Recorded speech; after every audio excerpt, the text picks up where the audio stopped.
না, আমি কোনো কথা শুনবো না। দেখো, আমি গাড়ি বুক করে দিয়েছি, তোমরা শিমুলতলা যাচ্ছই।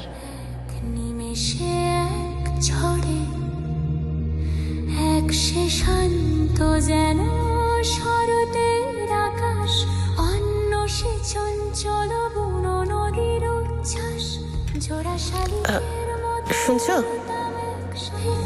তবুও কেন যেন ভিন্ন পথের ইঙ্গিত হাতে।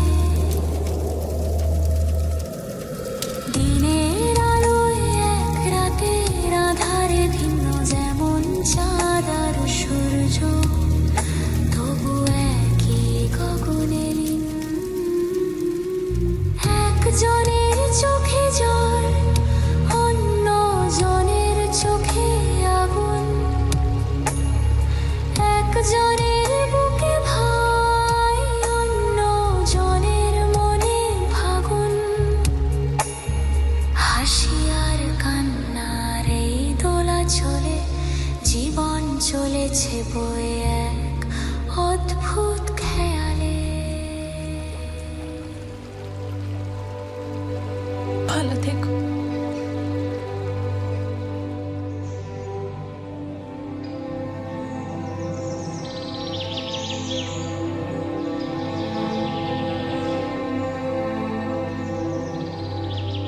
জয়ী, আয় জয়ী, হ্যাঁ, এদিকে আয়, কথা আছে।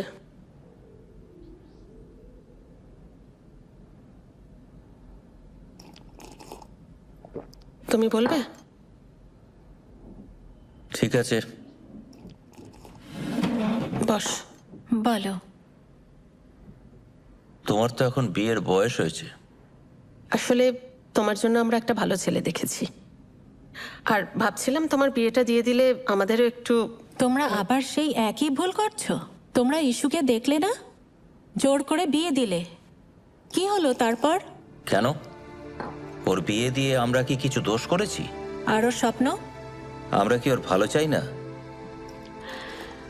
আমি আমার জীবনে সেই একই ভুল হতে দেব না বাবা। আমি ইন্ডিপেন্ডেন্ট হতে চাই। আর এছাড়া তোমারও রিটায়ারমেন্টের বয়স হয়ে গেছে। একজন তো কাউকে একটা কথা বলো তো। ইস্যু তোমাদের সঙ্গে কথা বলে, আমার সঙ্গেও কথা বলে না।